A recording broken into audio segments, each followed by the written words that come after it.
El video que van a ver a continuación tiene el desarrollo del trabajo práctico número 4 relacionados con los temas de evapotranspiración de los cultivos e infiltración en suelos. El primer ejercicio, lo que nosotros vamos a hacer es determinar la evapotranspiración potencial a través del método de Papadakis, ¿sí? En este método nosotros lo que hacemos es utilizar datos de la meteorología del lugar en el que vamos a trabajar y de acuerdo a los parámetros que nos pide la fórmula vamos a calcular mes a mes cuál es la cantidad de evapotranspiración potencial en milímetros por mes. En este caso nosotros definimos la evapotranspiración potencial como la cantidad máxima de agua que perdería un suelo por evaporación y transpiración, suponiendo que el mismo se mantenga en una capacidad de campo permanente y un desarrollo vegetal óptimo. Esto que implica entonces que la evapotranspiración real, por las condiciones que tenemos en el lugar donde nosotros estamos trabajando, siempre va a ser menor que la evapotranspiración potencial. Vamos a utilizar como datos meteorológicos los que corresponden a la estación Mendoza, que los usamos en el ejercicio 2 del trabajo práctico 1, igual tienen disponible la tabla aquí, y los datos que nos interesan en este caso están vinculados con las temperaturas, por un lado la temperatura máxima media mensual y por el otro lado la temperatura media mensual.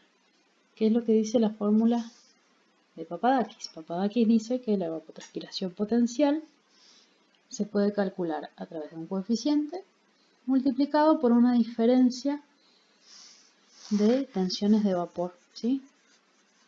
Por un lado está la tensión de vapor de saturación a la temperatura máxima media mensual y por el otro lado la tensión de vapor que corresponde a la temperatura media mensual del mes que estemos evaluando, que se calcula en base a la temperatura de saturación de esa temperatura media mensual y la humedad relativa. Ese dato también lo tenemos en nuestros registros, entonces los podemos calcular. Lo que gráficamente podemos analizar, ¿sí?, es que Papadakis utiliza un déficit de saturación del vapor de aire. Por un lado, lo que es la temperatura máxima media mensual, que tienen como registro en ese periodo, y la temperatura, digamos, la tensión de vapor a una cierta temperatura, que es la temperatura media mensual, que podría ser una temperatura normal en esa época en la que nosotros vamos a trabajar. Entonces tenemos esos dos puntos en nuestra curva de saturación y le aplica un coeficiente en base a sus ensayos y a sus estudios empíricos para que eso se transforme en una evapotranspiración potencial. Entonces tenemos para nuestro año hidrológico, ¿sí?, comenzando en julio y hasta el mes de junio, las temperaturas máximas medias mensuales ordenadas, las temperaturas medias mensuales ordenadas, los datos de humedad relativa también registrados, la precipitación de cada uno de esos meses como precipitaciones medias mensuales, porque esto es un registro de una serie, y vamos a calcular entonces la temperatura de saturación, la tensión de vapor de saturación, utilizando la temperatura máxima media mensual con la fórmula que tenemos aquí arriba, y la tensión de vapor a la temperatura media mensual utilizando la fórmula de arriba a la derecha. Aplicándole la constante de 5,625 a esa diferencia, obtenemos la tensión de vapor, la evapotranspiración potencial para cada uno de los meses, y teniendo en cuenta la precipitación que ocurre en cada uno de esos meses, podemos calcular por diferencia lo que nosotros denominamos también el déficit hídrico, que sería lo que deberíamos aportar al suelo para desarrollar el cultivo y que se desarrolle en condiciones óptimas, ¿sí? Estamos hablando de un cultivo en un suelo, en capacidad de campo y en condiciones vegetativas óptimas. Entonces, si lo graficamos, obtenemos por un lado los valores de evapotranspiración potencial que nosotros calculamos a través de la fórmula de Papadakis, la precipitación registrada en cada uno de los meses y el déficit hídrico, que sería lo que deberíamos aportar para el desarrollo de cultivos en esa zona. El segundo método, que nos permite también calcular evapotranspiración potencial, ya en este caso también se introduce el concepto de cultivo, ¿sí? Esta fórmula nos permite también calcular mes a mes la evapotranspiración, pero introduce una constante que depende del tipo de vegetación y de cómo es su desarrollo vegetativo a lo largo del año. Entonces, es una fórmula que se desarrolló para zonas áridas y semiáridas de los Estados Unidos, por lo tanto es aplicable para la provincia de Mendoza. Y nosotros vamos a tomar el ejemplo para tomates, papas, vid y olivo.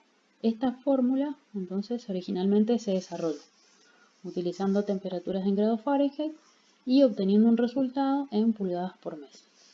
Lo que se debe hacer es una transformación, por un lado, de pulgadas a milímetros y luego de las temperaturas en grados Fahrenheit, transformarlas a temperaturas en grados centígrados.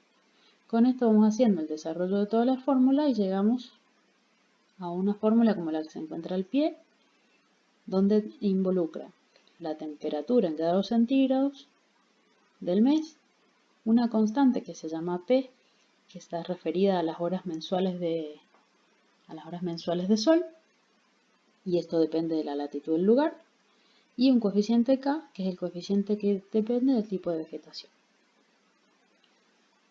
Entonces, esta fórmula, que la trajimos aquí al inicio de la lámina, también lo que se introdujo como modificación es un coeficiente, digamos, por transformación de zonas áridas, que afecta a la temperatura. Entonces hacemos un desarrollo más, donde incluimos esta modificación del coeficiente que afecta a la temperatura, y como originalmente también lo habían desarrollado para milímetros por mes, queda multiplicado por 10. Por lo tanto, la fórmula final, simplemente lo que se hace es multiplicar por 10 a los tres coeficientes que están afectados y que se consiguen por tabulaciones. El primero, que está asociado a la temperatura media mensual; el segundo, que está asociado a la insolación, que le llamamos nosotros; y el tercero, que está asociado al tipo de cultivo que vamos a estudiar. Entonces, para el primer coeficiente, que es el K', nosotros utilizamos la tabla que se ve a continuación, donde ingresamos con la temperatura media mensual en grados y decimales, ¿sí? Y obtenemos un valor que vamos tabulando mes a mes, de acuerdo a la temperatura media mensual que teníamos en la tabla inicial. Luego vamos a calcular también para cada uno de los meses el valor P de insolación de acuerdo a la latitud de nuestra estación. En este caso, la estación Mendoza está ubicada a 32 grados 50 minutos de latitud sur, que lo transformamos en 32,83 grados, lo cual tenemos que interpolar entre los dos valores que se encuentran en la tabla, 32 y 34, para cada uno de los meses. Entonces lo que vamos a hacer es interpolar linealmente y vamos a obtener cada uno de los valores. Y el tercero, que es el K de cada uno de los cultivos, también está dispuesto mes a mes. Entonces, para cada uno de los cultivos que dijimos que íbamos a estudiar, que es la vid, el tomate, la papa y el olivo, vamos a obtener valores que están entre 0 y 1, donde nos indicaría los valores 0, que no tenemos evapotranspiración, que el cultivo no necesita agua, y valores más altos, en nuestro caso, en nuestra zona, que es bastante lógico, los mayores valores de K se ubican en los meses de verano. Ahora sí, entonces, tabulamos todos los datos que obtuvimos de las tablas anteriores y vamos a ordenarlos de acuerdo al año hidrológico, donde vamos a tener, por un lado, la temperatura media mensual, el valor de precipitación, los valores de K' que calculamos en función de la temperatura media mensual, el valor interpolado de P de insolación y los valores de los coeficientes K para cada uno de los cultivos.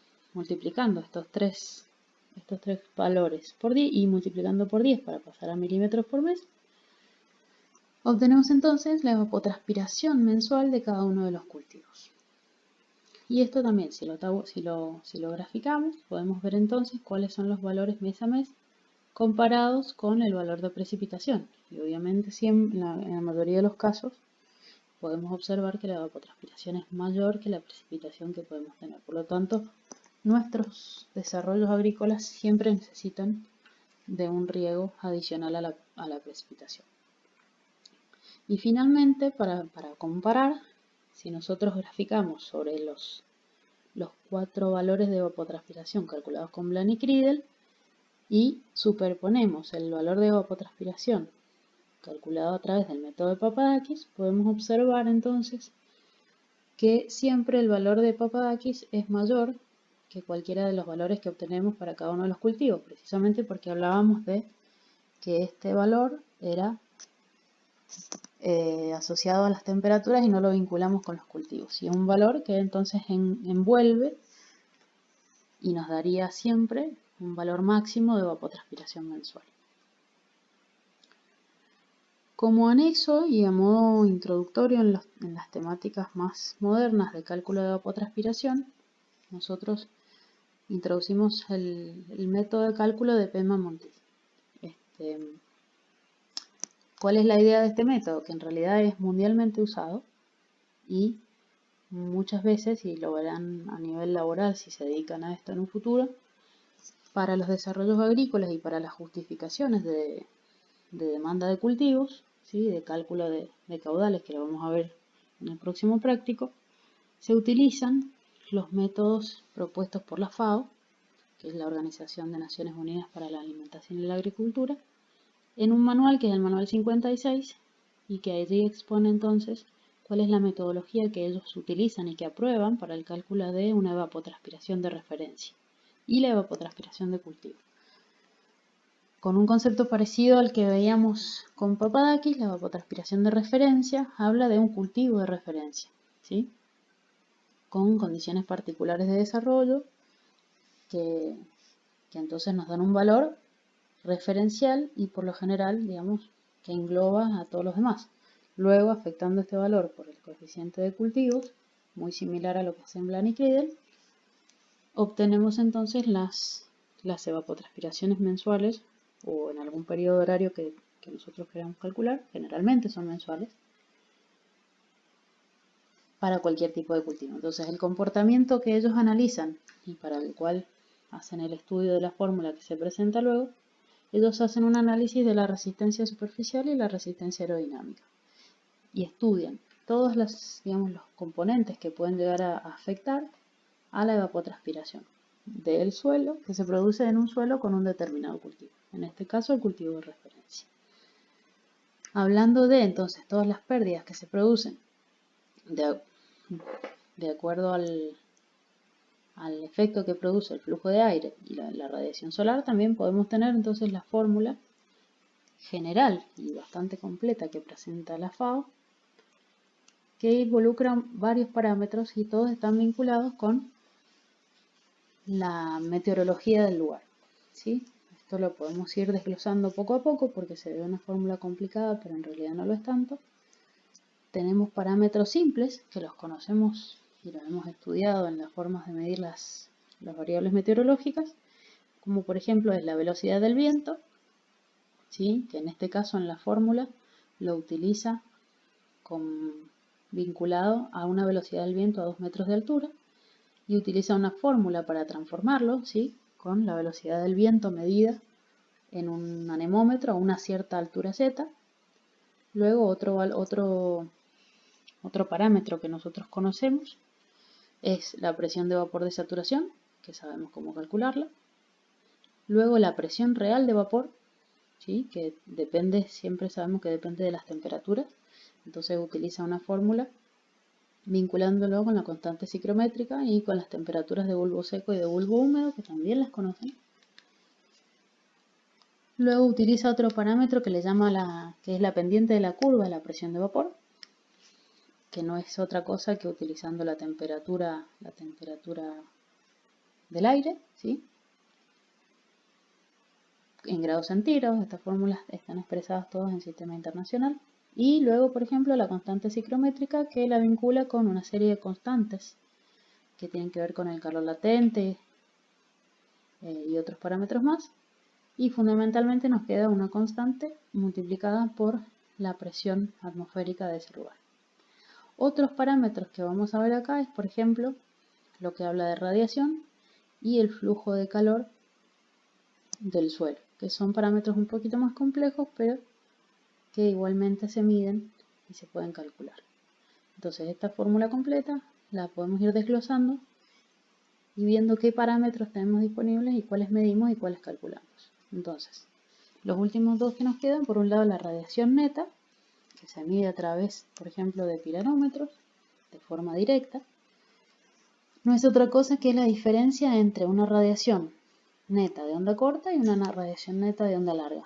¿Sí? El fenómeno es el que se muestra en la imagen, que está involucrando una radiación extraterrestre, la radiación solar, que impacta en el suelo, ¿sí? En la Tierra, se refleja con un ángulo de albedo, que eso también lo hemos visto en las primeras unidades. Entonces tenemos ahí una radiación de onda corta y una radiación de onda larga saliente. Estas dos, entonces, se hacen por diferencia y tenemos una radiación neta, que directamente hay elementos de medición en las estaciones meteorológicas que lo podemos tener. Eso por un lado. Y luego, el parámetro que lo denomina flujo del calor del suelo, ¿sí? Nos habla de que es relativamente pequeño comparado con la radiación y que se puede calcular a través de la fórmula que muestra a continuación el manual cuando la superficie está cubierta y los periodos de tiempo son mayores a un día, ¿sí? Entonces lo vincula con la temperatura del aire en un intervalo de tiempo, ¿sí? Y multiplicado por una constante que es la capacidad calorífica del suelo. Y que nos dice entonces que cuando el suelo se calienta, el flujo de calor del suelo es positivo y se resta a la radiación neta, que es lo que aparece en la fórmula general que vimos al principio. Y hay unas simplificaciones en cuanto al cálculo del flujo de calor del suelo, de acuerdo al periodo que vamos a utilizar de cálculo. Si es un periodo diario o de a 10 días, el flujo de calor del suelo se considera suficientemente pequeño como para considerarlo nulo. Si lo hacemos mes a mes, podemos hacer cálculos simplificados con la temperatura media mensual. O para periodos horarios lo podemos hacer calculándolo y considerándolo como un porcentaje de la radiación neta. Bien, todos estos parámetros, ¿de dónde los podemos obtener entonces? Nosotros tenemos estaciones meteorológicas y tenemos mediciones de distintas instituciones, de distintos estamentos públicos. Por un lado, podemos tener el INTA, que es el Instituto Nacional de Tecnología Agropecuaria, que tiene estaciones de medición, estaciones meteorológicas a lo largo de todo el país, con algunas estaciones que están funcionando y con algunas estaciones que, bueno, se encuentran fuera de servicio, pero podemos ir buscando lugares cercanos a las zonas donde nosotros vamos a estudiar el desarrollo de cultivos. Entonces, por ejemplo, para Mendoza tenemos estas estaciones, ¿sí? Que están en el este, en el sur mendocino o en el norte, con algunas que están activas y otras que no.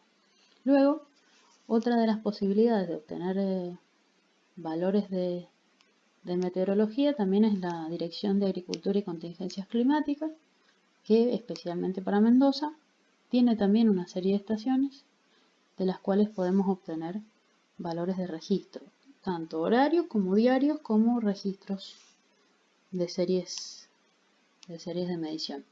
Si nosotros entramos a la página de contingencias climáticas, nos vamos a encontrar con una presentación como esta, donde podemos entonces buscar datos del momento en el que estamos entrando a la página, datos estadísticos, tanto mensuales como anuales, y directamente valores ya calculados de evapotranspiración para distintas zonas.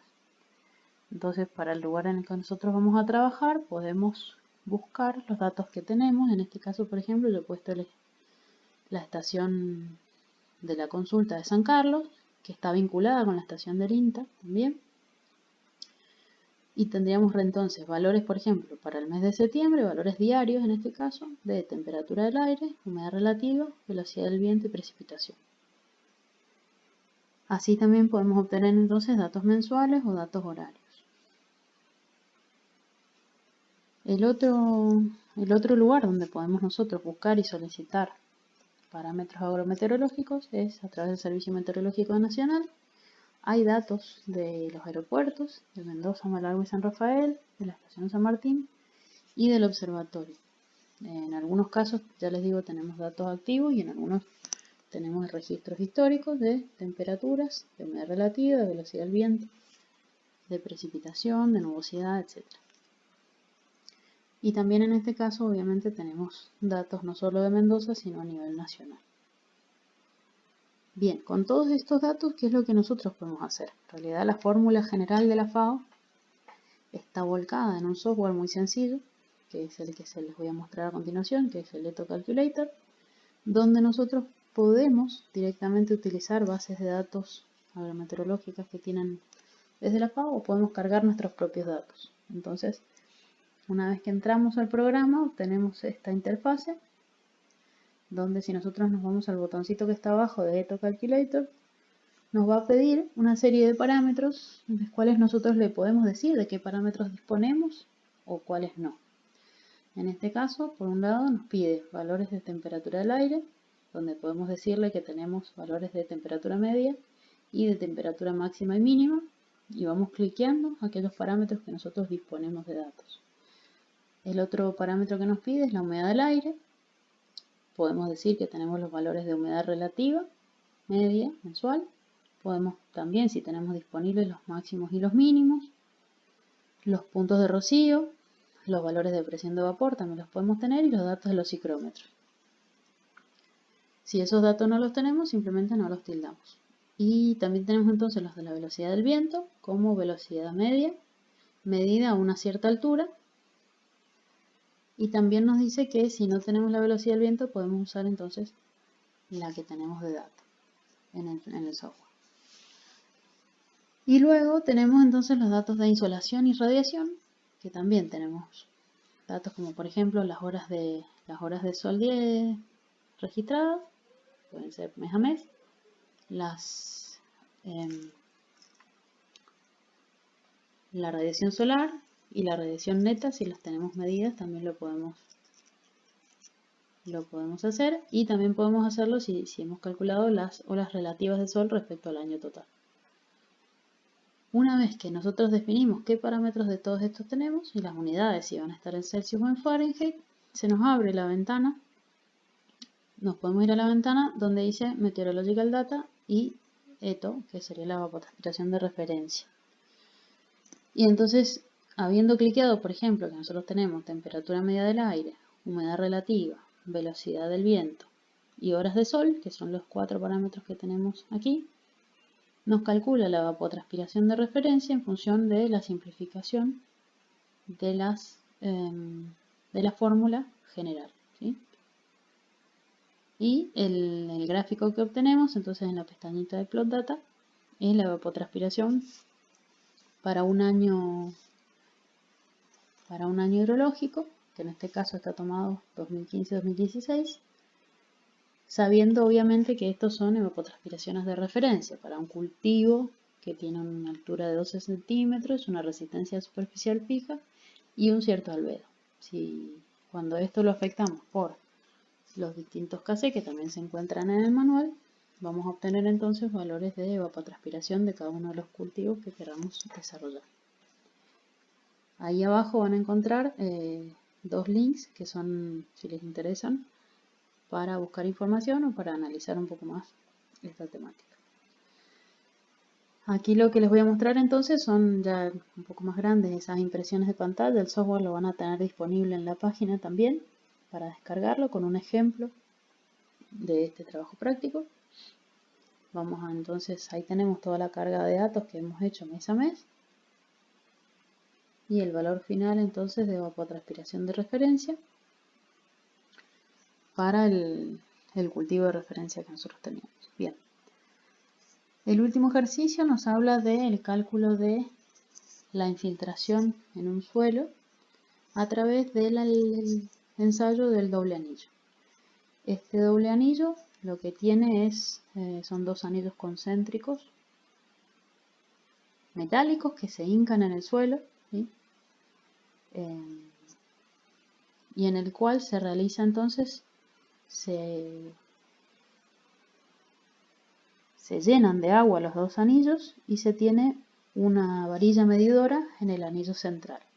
¿Cuál es la idea entonces de utilizar estos dos anillos concéntricos y de medir en el anillo central? Lo que a nosotros nos interesa es qué es lo que ocurre a nivel vertical en el suelo, ¿sí? La infiltración del agua que nosotros colocamos, simulando una carga constante, y el proceso entonces de ingreso del agua y desplazamiento del aire. Recordemos que el suelo tiene las partículas, tiene aire y tiene humedad antecedente. Entonces, cuando nosotros realizamos este ensayo, lo que estamos haciendo es desplazar el aire que está entre las partículas del suelo hasta un valor que se mide constante. Y nos interesa entonces, como dijimos recién, el proceso que se produce a nivel superficial y en dirección vertical. Por lo cual, lo que nos hace el anillo exterior es evitar las dispersiones laterales que se producen en el suelo. Bien, entonces en el campo lo que hacemos primero es hincar estos dos anillos, los llenamos de agua y tenemos una primera lectura, ¿sí? Y un tiempo en el cual la hemos medido. Va pasando el tiempo y vamos haciendo mediciones sucesivas en la escala. Lo que nosotros observamos es que hacemos un llenado, entonces, un enrase. Cada 5 minutos se están realizando lecturas en esa varilla central. Y cuando se produce un descenso, que nosotros consideramos que ya la carga ya deja de ser constante, volvemos a hacer un enrase. Veamos que tenemos un descenso solamente de 2 centímetros respecto a 36 centímetros que teníamos de agua originalmente. Entonces, cuando obtuvimos un descenso de 2 centímetros, volvimos a llenar 1 centímetro y seguimos midiendo cada 5 minutos, hasta que volvemos a tener otro descenso, que en este caso también fue de 2 centímetros, porque teníamos 35 originalmente, bajó a 33. Volvemos a enrasar. En este caso vemos que enrasamos a 37, las mediciones de campo, como ustedes sabrán, no son exactas, esto no es un ensayo de laboratorio. Enrasamos de 33 a 37 centímetros en la varilla y seguimos midiendo y ya los descensos se producen cada mayor cantidad de minutos. Entonces empezamos a medir primero cada 5 minutos y luego las mediciones se hicieron, por ejemplo, cada 20 minutos y el descenso fue muy pequeño también. Volvimos a enrasar a 36 centímetros y seguimos midiendo. En este caso hacemos mediciones cada 15 minutos o cada 10. Seguimos enrasando, volvemos a tener un descenso que ya se produjo en un periodo de tiempo mayor y hacemos un último enrase que lo hacemos también a los 36 centímetros y hacemos 2 mediciones más cada 20 minutos o 15 minutos. Una vez que realizamos esto, con estos datos de campo, nos vamos entonces al gabinete y ¿qué es lo que hacemos? Hacemos cálculos de tiempos parciales y láminas parciales.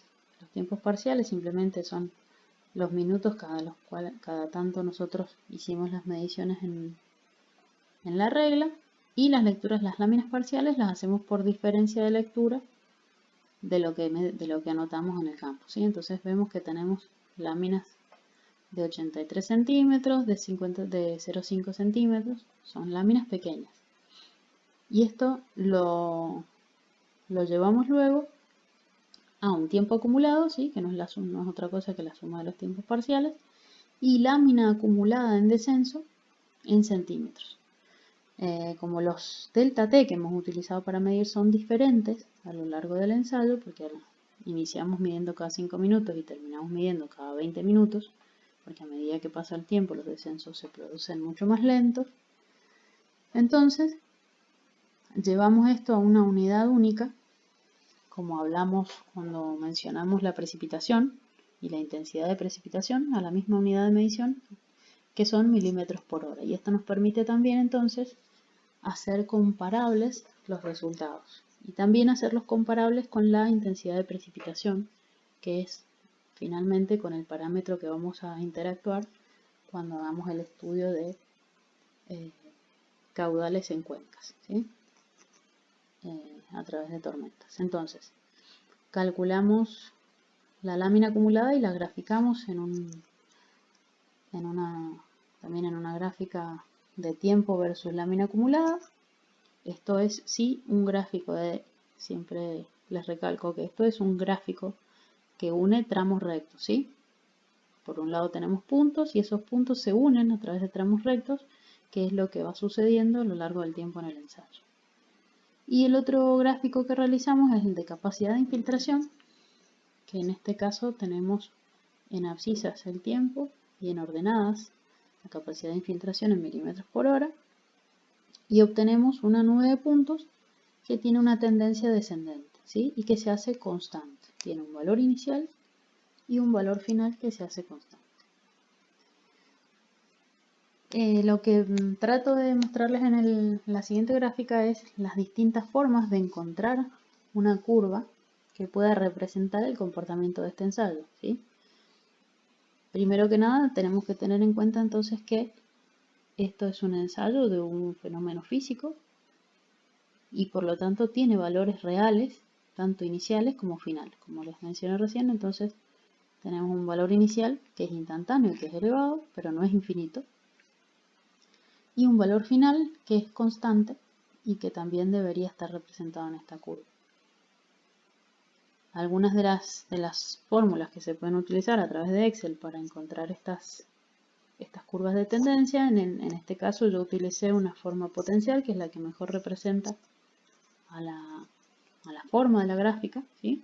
Donde podemos ver, por ejemplo, un valor inicial, cuando el tiempo es muy pequeño, muy cercano a 137 o 140, que estaría por acá arriba, y un valor final cercano a 87, cercano a 60, que es el valor que nos daría quizás como constante cuando el tiempo se hace muy largo. Ya tiene tendencia a un valor de 50, que es prácticamente el último valor que hemos obtenido en la medición. Las otras formas de calcular, si son bien fórmulas teóricas, nos pueden dar valores o parámetros característicos que están fuera de los rangos de esta fórmula, como por ejemplo pasa con una fórmula polinómica a lo mejor de sexto grado, que se ajuste bastante bien, pero que nos da un valor a lo mejor final, que no tiene ninguna razón física, digamos. Si bien todos los otros parámetros son parecidos, en este caso la polinómica de sexto grado no tiene sentido real. Y esto a nivel teórico, nosotros siempre hablamos de este ensayo, lo vinculamos con la fórmula de Horton, que es muy parecida a la que yo les mostré recién, que es una fórmula exponencial donde se tienen en cuenta parámetros, como les mencioné recién, un parámetro de capacidad de infiltración inicial, un parámetro de capacidad de infiltración final y una constante que depende del tipo de suelo. Entonces en la fórmula tenemos el valor de capacidad de infiltración final más la diferencia entre la capacidad de infiltración final inicial multiplicada por el número E y elevado a la menos K por T. Lo importante también de esto es entender entonces que llegar a un valor constante de capacidad de infiltración, ¿qué significa? Que toda agua que nosotros aportemos ya no desplaza aire, sino que simplemente pasa hacia las capas inferiores, ¿sí? Entonces podemos establecer que cuando hemos llegado a la capacidad de infiltración constante, como todo el agua que nosotros agreguemos va a percolar hacia las capas inferiores, estamos en la humedad de capacidad de campo, que no es lo mismo que haber saturado el aire, que no es lo mismo que haber saturado todos los poros del suelo, ¿sí? El suelo no se encuentra saturado en esta condición, sino que se encuentra en condición de capacidad de campo, en humedad de capacidad de campo. Estas tablas que yo también le muestro acá abajo a la derecha, es una forma de ajustar quizás una fórmula similar a la fórmula de Horton para obtener una curva que nos represente el comportamiento de este suelo. Si nosotros hiciéramos este mismo ensayo en otro suelo, la curva sería distinta. Y además, si nosotros hiciéramos también este mismo ensayo, pero con condiciones de humedad diferentes a la que hicimos este ensayo, también vamos a tener una curva de capacidad de infiltración diferente. ¿Sí? Bien, estos son los 3 ejercicios entonces a resolver en el práctico número 4 y que ya forma parte del segundo coloquio que vamos a tener en la cátedra para obtener la regularidad de la materia. Cualquier consulta quedamos a disposición con la ingeniera Rodríguez a través de los mails o nos escriben a través de la página.